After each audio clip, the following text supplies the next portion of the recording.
जय श्री राम। जय श्री राम। आप लोगों ने मुझे यहाँ पर बुलाया बतौर अतिथि के, इसके लिए मैं आपका आभारी हूँ, मैं कृतज्ञ हूँ। मैं इस सभा में प्रभु राम की जो गीत हो रहे हैं और पीछे हनुमान जी का मंदिर है, उसके संदर्भ में अपने ही राजनीतिक परिवेश में कुछ शब्द कहूंगा। दोस्तों, आप समझते हैं कि कई सालों से मैं अपने क्षेत्र में काम कर रहा हूं, देश में काम कर रहा हूं, और उसमें कुछ न कुछ सबके साथ और सबके प्रयास की आभा है, और उसमें हनुमान जी का भी किरदार है, रामायण का वह छंद है। मैं समझता हूं कि हमारे जनपद में, इस संसदीय क्षेत्र में लगभग 40 लाख लोग हैं, 20 लाख वोटर, उसमें लगभग आधी महिलाएं हैं, आधे पुरुष हैं। अगर उनकी ऊर्जा मेरी ऊर्जा के साथ, समाज की ऊर्जा, देश की ऊर्जा के साथ जुड़ जाएगी, सबका प्रयास होगा, तो क्षेत्र का दिन दुगना रात चौगुना विकास होगा। इससे आप लोग सहमत हैं? जी हाँ। क्योंकि एक व्यक्ति, चाहे वो डीएम हो, चाहे वो शशांक मणि हो, चाहे कोई सांसद हो या विधायक हो, उसके बलबूते से तो इतना ही हो सकता है, लेकिन उसके साथ अगर जन सैलाब आ जाए तो मेरा मानना है कि हम लोग अपने क्षेत्र को बहुत आगे बढ़ सकते हैं। इसी के लिए मोदी जी ने भी यह शब्द किया है कि सबका प्रयास होना चाहिए, और सबके प्रयास में मैं उद्यमिता का शब्द जोड़ना चाहता हूं कि आप लोग उद्यमी बने।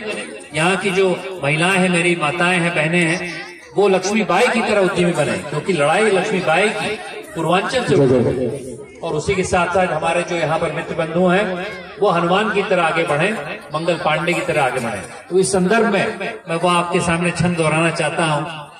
जब जामवंत जी ने हनुमान को देखा कि वो निष्क्रिय खड़े हुए हैं, सोच रहे हैं, मंथन कर रहे हैं, तो उन्होंने उनको ललकारा, बोला आप में अपार शक्ति है, आप अपने अपार शक्ति को पहचान नहीं पाए हैं, तो सुनाई रीछ पत सुन हनुमाना, काचुक साध रही बलवाना, पवन तनय बल पवन समाना, बुद्धि विवेक विज्ञान विज्ञान। आप सब में सब शक्तियां हैं, उसको जगाने का काम अगर मैं कर पाऊंगा तो ये मेरा अहोभाग्य रहेगा। मैं चाहता हूं कि आप लोग सबके प्रयास और सबके विकास की धारणा से जुड़ें।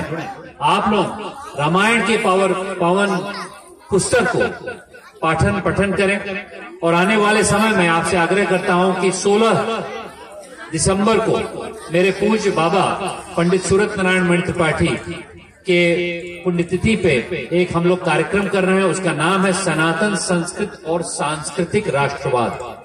इस कार्यक्रम की आयोजन हम लोग देवरिया में करेंगे। आप सब आमंत्रित हैं, 1 से 3 के बीच में है, आप सब आमंत्रित हैं। और उसी के साथ साथ दोस्तों, हम लोग आज ये भी कहें कि 22 जनवरी को राम मंदिर का उद्घाटन होगा, उसमें आप लोग जिस प्रकार से बढ़ चढ़ के हिस्सा ले सकते हैं अवश्य लीजिए। और एक और मैं आपको निमंत्रण देना चाहता हूं कि अभी हम लोग की शाम को 4 बजे राम भद्राचार्य जी के आगमन की एक मीटिंग हुई, मेरे ही घर पे हुई।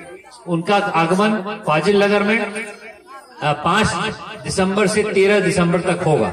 बहुत बड़ा सभा होगा, बहुत बड़े विद्वान हैं, उनको भी सुनने आप लोग अवश्य जाइए, वो भी राम कथा कहते हैं। तो इन्हीं शब्दों के साथ फिर से आप सबको साधुवाद, धन्यवाद कि आपने मुझे बुलाया। जय श्री राम। जय श्री राम। जय श्री राम।